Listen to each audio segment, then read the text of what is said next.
Hey everyone, and welcome to another deep dive with me. Today we're talking about building confidence at work, especially when you're just starting out. I know a lot of you listening out there are eager to learn and maybe even thinking about a new job or a bigger role, so this is going to be perfect for you. Definitely. It's something that comes up a lot, especially when you're new to a role or a company. Right, like you're Yeah. surrounded by all these experienced people and you feel like, I don't know. Like you don't belong. Yeah, like you're going to be exposed as a total fraud even though you got the job. That's imposter syndrome for you. It's that feeling of I'm not good enough or I'm going to be found out, even when, the facts say otherwise. So how do we deal with that, especially when we're early in our careers and maybe haven't had a ton of experience yet? Well, the first step is to realize that it's super normal to feel that way. Almost everyone experiences imposter syndrome at some point, especially when they're starting out. So it's not just me. That's a relief. Not at all. Yeah. It's like, think about learning a new skill, right? Like learning to ride a bike. Okay, yeah. You don't just hop on and become a pro overnight. There's a learning curve, Yeah. You wobble. You might even fall a few times. Oh, yeah. I definitely remember those falls. But the important thing is that you keep practicing, you learn from your mistakes, and eventually you get it. Building confidence at work is kind of like that. So we need to embrace being a beginner. Exactly. It's about shifting your mindset from, I don't know anything, to, I'm excited to learn and grow. It's that confident beginner mentality. I like that. Confident beginner. It's like you're acknowledging that you're still learning, but you're also confident in your ability to figure things out. Right.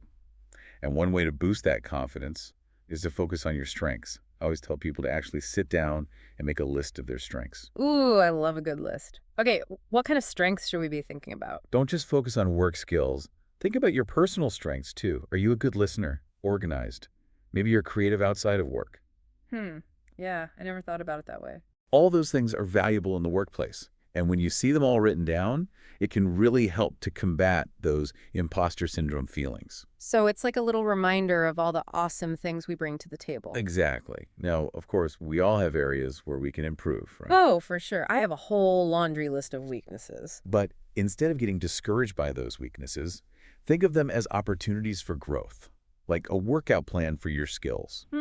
That's a good way to look at it. There are tons of resources available to help you level up. Online courses, workshops, even just talking to your manager about development opportunities. So it's about being proactive and taking ownership of our own development. Exactly. Even just taking that first step towards improvement can give you a confidence boost. Like, hey, I'm actually doing something about this. I'm committed to getting better. Okay, that makes sense. But I gotta be honest, sometimes my to-do list is so long I can barely keep my head above water. How am I supposed to make time for learning new things on top of everything else? I hear you. It's all about prioritization. Block out some time in your calendar specifically for learning. So treat it like a meeting or an important appointment. Exactly. And if you're really struggling to prioritize, talk to your manager. They should be supportive of your development. Good point. Okay, so we've got our strengths list, we're working on our weaknesses, we're making time for learning. What else? Now let's talk about a situation that I think everyone can relate to, especially when you're new to a job. Imagine you're in a giant meeting surrounded by senior colleagues. Ooh, yeah, I can feel the anxiety building already. Right. And everyone's throwing around industry jargon and you're just trying to keep up. And not sound stupid. Exactly. It can be really intimidating and definitely impact your confidence. So what's the solution? One-on-one meetings. Really? They're a game changer. Instead of trying to impress a whole room of people, you can connect with individuals in a much less intimidating setting. So it's like taking it one step at a time, building relationships one person at a time. Exactly. It's much easier to ask questions, share your thoughts, and be yourself when it's not such a high-pressure situation. Yeah, that makes sense. Okay, I'm adding schedule one-on-ones to my to-do list right now. This is great. So strengths, weaknesses, learning time, one-on-ones, anything else? This next one can be a little tough, but trust me, it's crucial for growth. We need to talk about feedback. Ooh, feedback. Yeah, that can be a little scary, especially when you're not feeling super confident already. But it's a secret weapon. Yeah. It helps you identify your blind spots, validate your strengths, and it gives you specific things to work on. Okay, so how do we actually ask for feedback without feeling like we're setting ourselves up for criticism? Start small. Ask for feedback on a specific task or project. Like, hey, I'm really trying to improve my presentation skills, so any feedback on how I did would be super helpful. So be specific and frame it as a learning opportunity. Exactly. And you might be surprised at how much positive feedback you get, too. It can really boost your confidence. That's a good point. Okay, feedback, check. So what's next on our confidence-building journey? Well, this might surprise you, but I think communication skills are one of the most important things you can develop for building confidence at work. Communication. But isn't that something we all do every day? Like, what's so special about it? It's not just about talking. It's about communicating effectively in all sorts of different situations. Think about it. Presentations, meetings, networking events, even just casual conversations with colleagues. How you communicate impacts how others perceive you, and more importantly, how you perceive yourself. Okay, I'm starting to see how that ties into confidence. But why do so many people struggle with communication then? One common mistake is thinking that communication is a one-size-fits-all approach. You wouldn't talk to your boss the same way you talk to your best friend. Ooh, definitely not. So adapting your communication style to different audiences is key. When you're talking to superiors, you want to be respectful, clear, and concise. Project an image of competence and professionalism. Okay, so it's not just what you say, but how you say it. You got it. Body language, tone of voice, eye contact, they all play a role. We'll dive into those nuances more in the next part of our deep dive. Awesome. I'm looking forward to that. Welcome back to our deep dive on confidence at work. Last time we were talking about communication skills and how they play a surprisingly big role in how confident we feel. Yeah, it's something we often take for granted, but when you really think about it, communication is at the heart of pretty much everything we do at work. So true. Okay, so where were we? How do we actually become better communicators, especially in the workplace where the stakes can feel pretty high? Well, remember how we talked about adapting your communication style to different audiences? Like you wouldn't talk to your boss the same way you talk to a friend, right? Yeah, definitely not. So let's say you're giving a presentation to senior management. What kind of communication style would you use there? I'd probably be a lot more formal, make sure I know my stuff inside and out, no rambling. Exactly. You want to project that you're competent and professional. But what about if you're brainstorming with your team? The vibe is totally different. Oh yeah, way more relaxed and collaborative. Right. You can be more informal, ask questions freely, and really engage in that back and forth dialogue. And speaking of questions, there's one aspect of communication that people often overlook, and that's active listening. Oh, interesting. So it's not just about speaking up. It's about really hearing what other people have to say. Absolutely. Active listening shows respect, it builds trust, and it helps you gather information. Plus, it can actually make you feel more confident because you're not just worried about what you're going to say next. You're fully present in the conversation. I never thought about it that way, but that makes a lot of sense. I know I've definitely been in situations where I was so nervous about what I was going to say that I missed half of what the other person was saying. We've all been there. But when you become a good listener, it really sets you apart and helps you build stronger relationships, which ultimately boosts your confidence. Now, let's talk about a communication situation that I know a lot of people dread, and that's presentations. Presentations? I don't know anyone who actually enjoys giving presentations. They can be nerve-wracking for sure, but there are things you can do to manage those butterflies and project confidence. Like what? Preparation is key. The more prepared you are, the more confident you'll feel. Know your material inside and out, practice your delivery, anticipate potential questions. Okay, that makes sense. And what about visuals? Visual aids can be super helpful. They can help you stay on track and make your presentation more engaging for the audience. And don't forget about body language. Oh, right, like standing up straight and making eye contact. Exactly. Those nonverbal cues communicate a lot. Stand tall, make eye contact, use open and inviting gestures. It all helps to project confidence, even if you don't feel it on the inside. So it's like fake it till you make it, but with body language. Kind of. And the funny thing is, when you project a confident demeanor, it can actually start to make you feel more confident on the inside. Kind of a positive feedback loop. I love that. Okay, presentations check. What about dealing with difficult personalities in the workplace? Those colleagues who always seem to bring the drama. Yes, those can be challenging. The key is to stay calm, be assertive, and focus on finding a solution. Don't get sucked into their drama or let their negativity affect your confidence. So easier said than done, right? It takes practice. But remember, you have the power to control your own reactions. You don't have to let other people's negativity bring you down. Good point. So don't take it personally.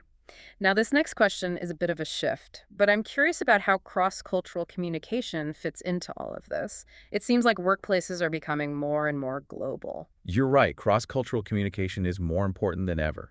Teams are often spread across different countries and time zones, and what might be considered polite or professional in one culture could be perceived differently in another. So how do we navigate those differences and make sure we're communicating effectively? Do your research. Be aware of cultural norms and customs, especially when it comes to communication styles. And when in doubt, err on the side of being respectful and clear. So be mindful and don't make assumptions. Exactly. And be patient. Sometimes things can get lost in translation, so don't be afraid to ask for clarification if something is unclear. Makes sense. Okay, before we move on, I want to circle back to something we touched on earlier. Feedback. We talked about asking for it, but what about receiving feedback? Especially when it's not all positive. That can be tough.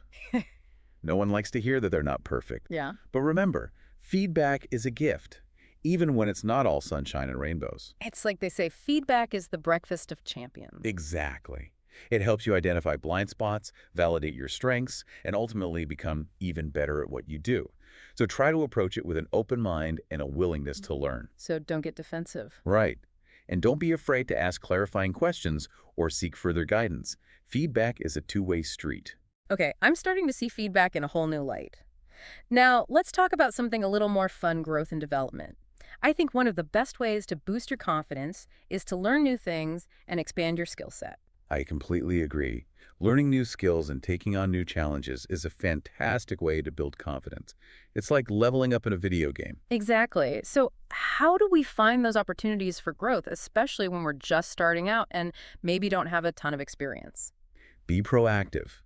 Don't wait for opportunities to fall into your lap.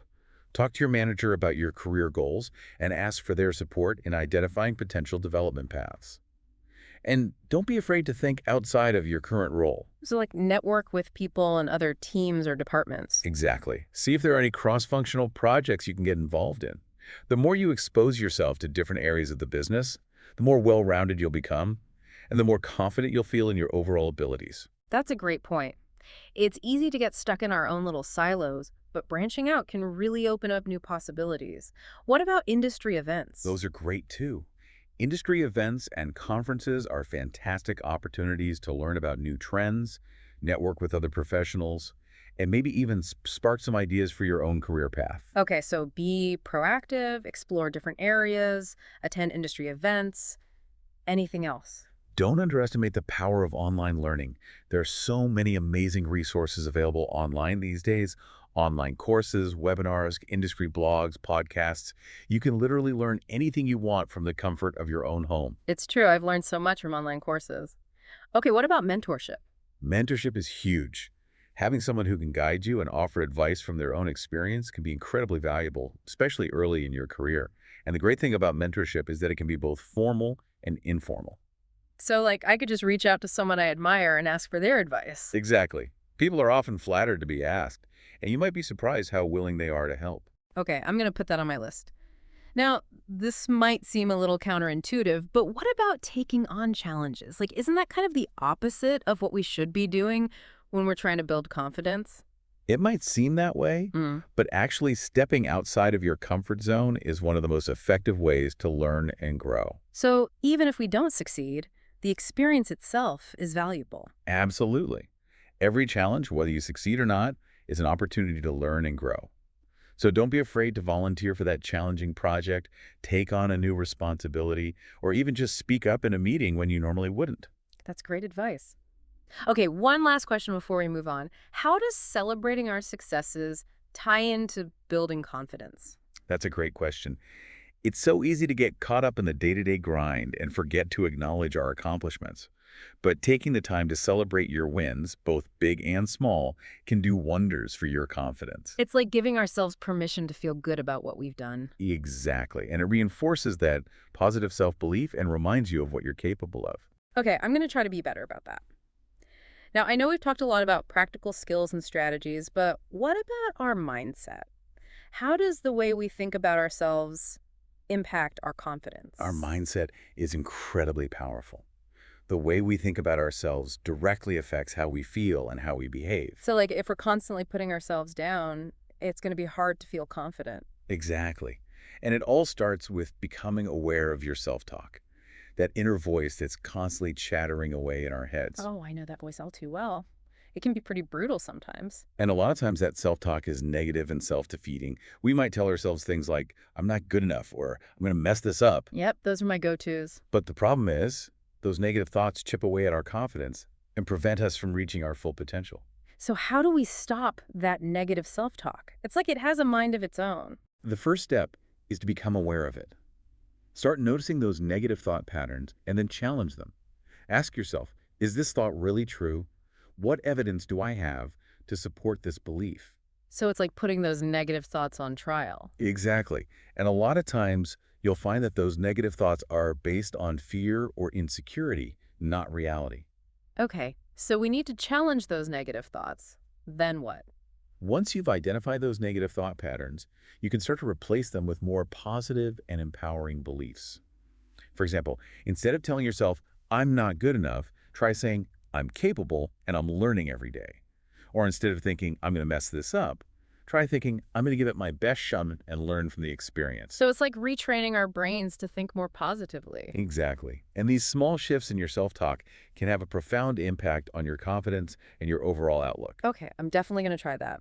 What else can we do to cultivate a more positive mindset? Well, in addition to challenging negative thoughts, it's also important to focus on the positive. Make time each day to appreciate the good things in your life, both at work and outside of work. Practice gratitude, celebrate your accomplishments, and surround yourself with positive and supportive people. So it's like creating a positive force field around ourselves. Exactly. And speaking of positive, have you ever tried using affirmations? Affirmations. I've heard of those, but I've never really tried them. What are they exactly? They're basically positive statements that you repeat to yourself to reinforce positive beliefs. For example, you might say, I am confident, I am capable, or I am successful. Okay, that sounds pretty simple. It is, but it can be surprisingly powerful. Repeating these affirmations regularly can help to reprogram your subconscious mind and create a more positive self-image. I'm going to start incorporating affirmations into my daily routine. Now, this might seem obvious, but how does taking care of ourselves physically and mentally tie into all of this? That's such an important point. It's hard to feel confident when you're exhausted, stressed, or burnt out. Preach. I know I'm definitely not my best self when I'm running on fumes. So make sure you're getting enough sleep, eating healthy foods, and exercising regularly. These basic self-care practices can have a massive impact on your mood, your energy levels, and your overall well-being. And don't be afraid to take breaks when you need them.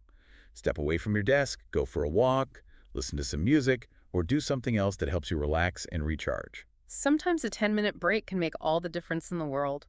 I completely agree. Taking care of yourself is not selfish, it's essential. Okay, so we've talked about cultivating a positive mindset, taking care of ourselves physically and mentally, and remembering that confidence is a journey, not a destination. Anything else we should keep in mind as we wrap up this part of the deep dive? Your mindset is a powerful tool. When you choose to focus on the positive, you open yourself up to a world of possibilities. Embrace the power of positive thinking, nurture your well-being, and watch your confidence soar. Welcome back to the final part of our deep dive on confidence at work.